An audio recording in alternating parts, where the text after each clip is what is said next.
5 August Hasina সরকারের পতনের পর নতুন সরকার গঠনের 3 মাস পর আন্দোলনের নেতৃত্ব দেওয়া বৈষম্য বিরোধী ছাত্র আন্দোলন ও অন্তর্বর্তীকালীন সরকারের মধ্যে এক ধরনের বিরোধপূর্ণ সম্পর্ক দেখা যাচ্ছে।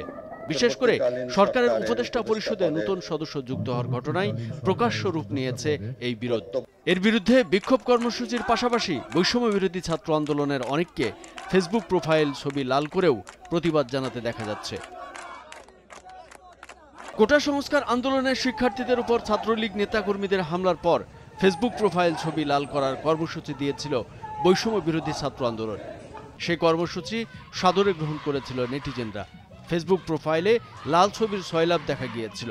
শিক্ষার্থীদের সেই আন্দোলন এক পর্যায়ে রূপ নেয় ছাত্র জনতার গণ অভ্যুত্থানে। ওই অভ্যুত্থানের মাধ্যমেই পতন হয় শেখ হাসিনা সরকারের। দায়িত্ব নেয় অন্তর্বর্তী সরকার। যে শিক্ষার্থীদের সমর্থন নিয়ে অন্তর্বর্তীকালীন সরকার গঠন করা হলো, তারাই কেন প্রতিবাদ করছে? শুধুই কি উপদেষ্টা পরিষদ গঠন, নাকি ক্ষমতা কেন্দ্রিক দ্বন্দ্ব আছে, সেই প্রশ্নও সামনে আসছে।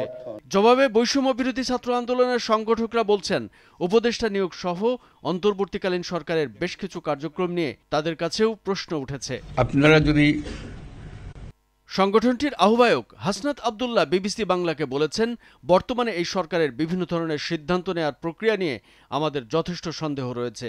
সেই সাথে তাদের কিছু কিছু কাজে জন আকাঙ্ক্ষার প্রতিফলন না থাকায় আমরা প্রতিবাদ জানাচ্ছি। নতুন উপদেষ্টা নিয়োগ ইস্যুর আগে রাষ্ট্রপতি মোহাম্মদ শাহাবুদ্দিনের পদত্যাগ, সংবিধান বাতিল সহ বৈষম্য বিরোধী ছাত্র আন্দোলন বেশ কিছু দাবি তুললেও সেসব দাবিও এখনো বাস্তবায়িত হয়নি। এরপর থেকেই অন্তর্বর্তীকালীন সরকারের সাথে কিছুটা দূরত্ব দেখা গেছে বৈষম্য বিরোধী ছাত্রদের। রাজনৈতিক বিশ্লেষকরা মনে করছেন, সরকারে থাকা ছাত্র প্রতিনিধিদের সাথে বৈষম্য বিরোধী ছাত্র আন্দোলনের মাঠের নেতাদের কোনো না কোনো কারণেই দূরত্ব তৈরি হয়েছে। সেখান থেকেই হয়তো বিরোধের বিষয়টি প্রকাশ্যে আসছে।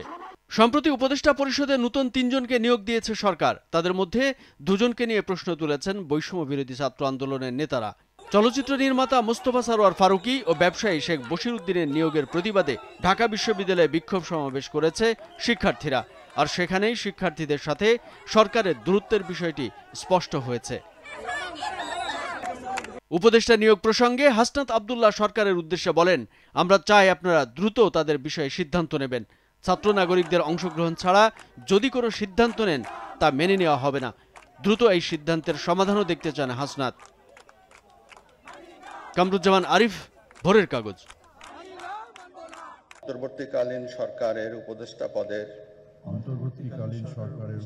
পদের কর্তব্য বিশ্বস্ততার সহিত পালন করিব।